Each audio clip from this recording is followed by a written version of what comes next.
Hello, law aspirants. So, welcome back to another lecture of polity. So, today we are going to start precedent.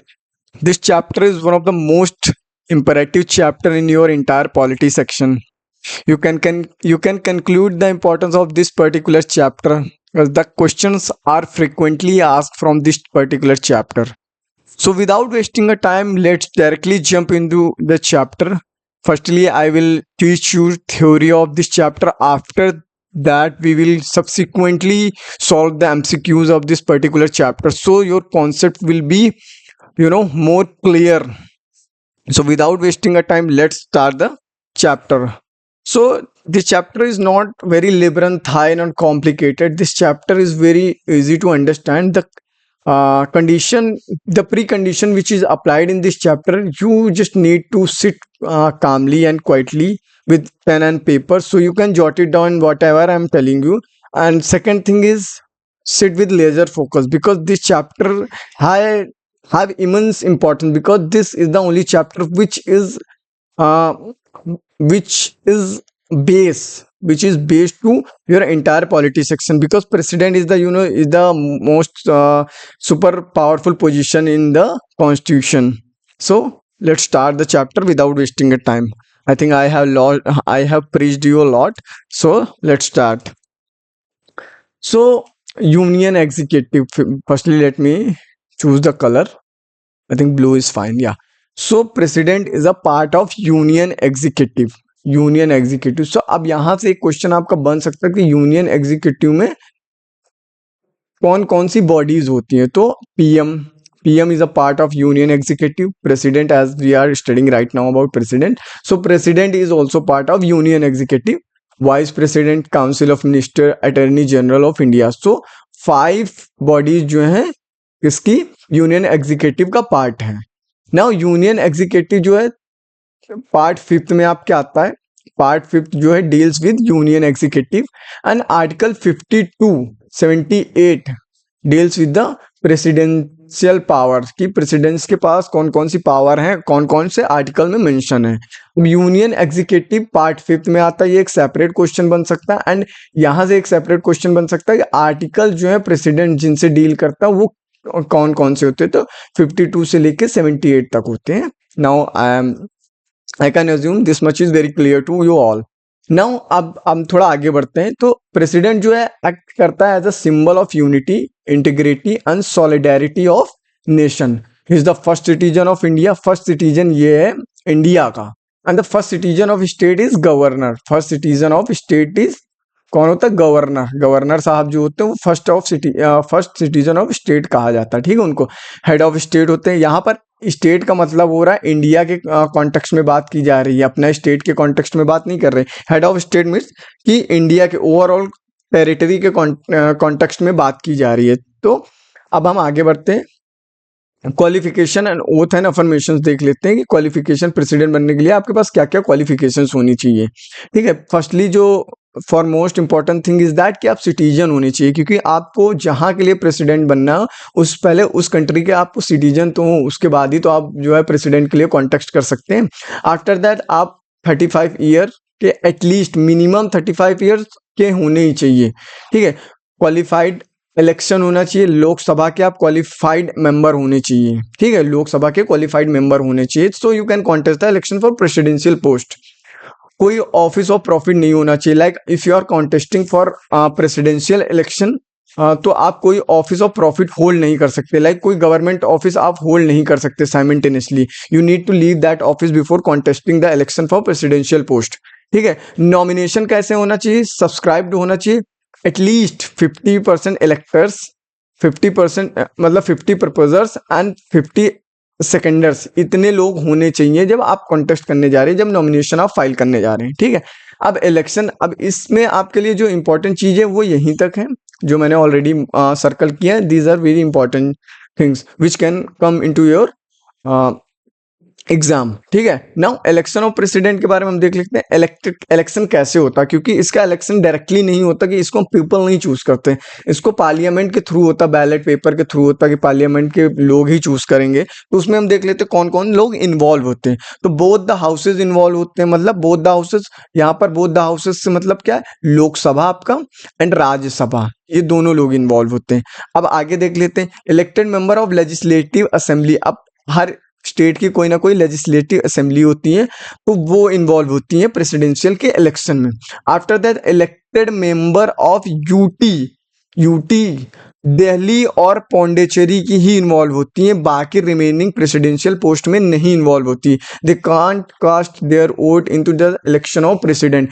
The UTs which can cast the votes in presidential post which is Delhi and Puducherry. This is very important information, because this is the confusing state where you have to choose the right one. If you have to choose if this kind of question come into your CUTPG, then you can confuse, because 7 to 8 UTs हैं हमारे यहाँ, तो वहां पर confusion create हो सकती है। तो मेक श्योर कि Delhi and Pondicherry is only UTs which can cast their vote in the presidential election. After that हम आगे बढ़ते हैं, where the assembly is dissolve. जब असेंबली डिसॉल्व होगी, member cease to be qualified, तब वो हो सकते हैं प्रेसिडेंशियल के इलेक्शन में वोट कास्ट करने के लिए क्वालिफाइड हैं। ठीक है, जितने भी मैटर्स होंगे प्रेसिडेंट के इलेक्शन से रिलेटेड, जितने भी मैटर्स होंगे वो सारे कौन डील करता, Supreme Court, because Supreme Court is the apex body of our country. Supreme Court can only decide and inquire the matter of presidential election. ठीक है, अब इलेक्शन सपोज डिक्लेयर हो गए वॉइड। अब वॉइड कैसे डिक्लेयर हो सकते, कोई भी सर्कमस्टेंसेस ऐसे अनफोर्सिएबल सर्कमस्टेंसेस अराइज हो गए, तो सुप्रीम कोर्ट ने अगर सपोज वॉइड हो गए हैं, तो ऐसी डिक्लेरेशन केवल सुप्रीम कोर्ट ही कर सकती है, none other can body can't do that. ठीक है, Supreme Court only has power to do so. Next हम आगे बढ़ते हैं। ठीक है, अब ये री एलिजिबल है, मतलब एलिजिबल है फॉर री इलेक्शन। लाइक यूएसए वगैरह में आपको पता होगा 2 ही साल के लिए, टू टर्म के लिए आप जो है प्रेसिडेंशियल के लिए कॉन्टेस्ट कर सकते हैं, but in India you can contest for multiple times. अब आपको पता होगा ऑफिस 5 ईयर्स का होता है, क्योंकि ये बच्चे को पता होता है। और जो ये अपना जो भी रिजाइन करेगा, वो किसको करेगा, ये वाइस प्रेसिडेंट को करेगा। अब यही एक ऐसी पोस्ट है जहां वो हर मतलब प्रेसिडेंट जो है अपने से लोअर पोस्ट को रिजाइन करता है, वाइस प्रेसिडेंट को। बाकी जितनी भी पोस्ट हैं वो अपने से अबव ही लोगों को रिजाइन करता है। तो this is very interesting thing in our constitution. ठीक है, अब ओथ एंड अफर्मेशन देख लेते हैं। अब आपको पता होगा ओथ कौन हमें दिलवाता है हमारे प्रेसिडेंट को, chief justice of India. In absence, अगर चीफ जस्टिस एब्सेंस है ड्यू टू सम इमरजेंसी और urgency, he is not available, then senior most जज ऑफ सुप्रीम कोर्ट वो जो है अफर्मेशन ओथ दिलाएंगे प्रेसिडेंट को। अब ओथ क्या होते हैं, to faithfully execute office, to preserve, protect and defend constitution and law, devote himself to service and well being of people of India. तो ये हमारी ओट इस तरह दिलवाई जाती है। ठीक है, अब कंडीशन देख लेते हैं प्रेसिडेंट बनने के लिए कंडीशंस क्या होनी चाहिए। He should not be a member of either house of parliament और स्टेट लेजिस्लेचर। किसी भी हाउस का मेंबर नहीं होना चाहिए, ना ही राज्यसभा का, ना ही लोकसभा का, ना ही स्टेट लेजिस्लेचर का मेंबर नहीं होना चाहिए। ठीक है, उसके बाद ऑफिस ऑफ प्रॉफिट नहीं होना चाहिए, मतलब कोई भी ऑफिस ऑफ प्रॉफिट होल्ड नहीं कर सकता है। He is entitled to emoluments, allowances and privileges determined by parliament. मतलब जो भी अलाउंसेस, प्रिविलेजेस पार्लियामेंट डिटरमाइन करेगा, वो उससे प्रेसिडेंट साहब यूज कर सकते हैं। ठीक है, he is entitled to use Rashtrapati Bhavan. आपको पता होगा कि प्रेसिडेंट का रेसिडेंस यही होता है, राष्ट्रपति भवन में यूज कर सकता है। He is immune from any criminal proceeding, ये कोई भी क्रिमिनल प्रोसीडिंग इनके अगेंस्ट इंस्टीट्यूट नहीं की जा सकती है। ठीक है, his emoluments and allowances can not be diminished. मतलब if president currently in running president अगर है कोई, तो आप उसके अलाउंसेस डिमिनिश नहीं कर सकते हैं अनटिल अनलेस वो अपनी जो है टर्म पूरा नहीं करता है, तब तक आप उसके अलाउंसेस, प्रिविलेजेस डिमिनिश नहीं कर सकते। हाउएवर आप उसके बाद कर सकते हैं, अगर मान लीजिए टर्म कंप्लीट हो गया, उसके बाद आप जो है उसके प्रिविलेजेस और क्या बोलते हैं इमोल्यूमेंट्स, अलाउंसेस डिमिनिश कर सकते हैं, but in a running condition you can't diminish. ठीक है,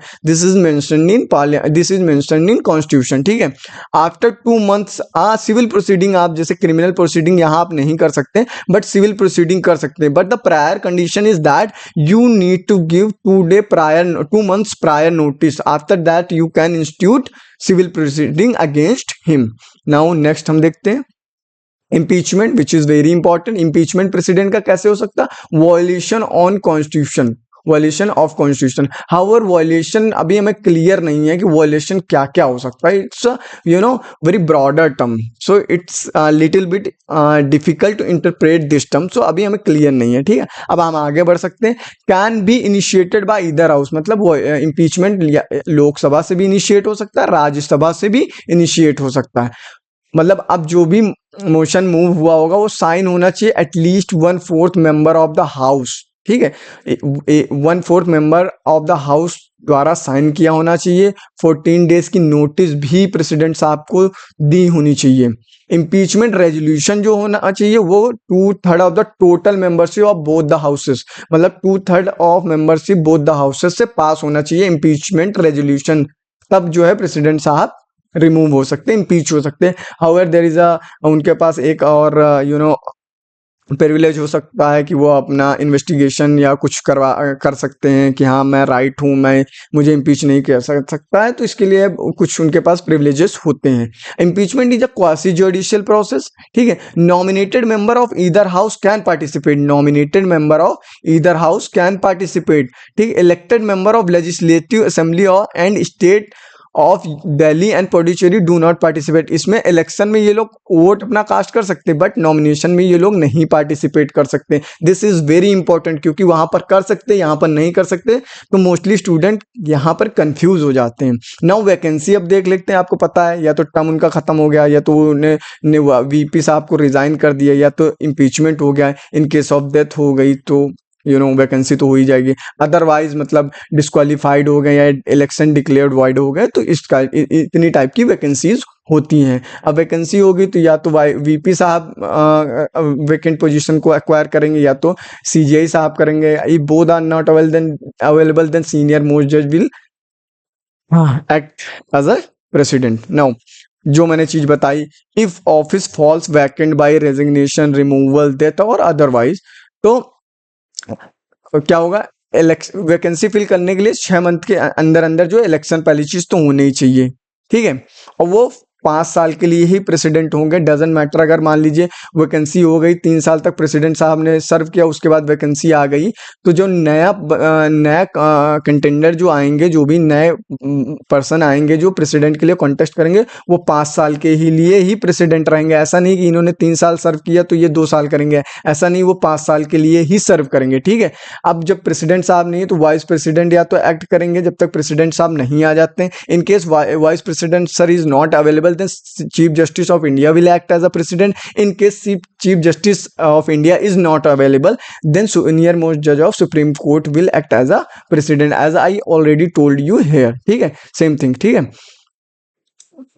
Now आपका चैप्टर यहाँ पर फिनिश हो गया।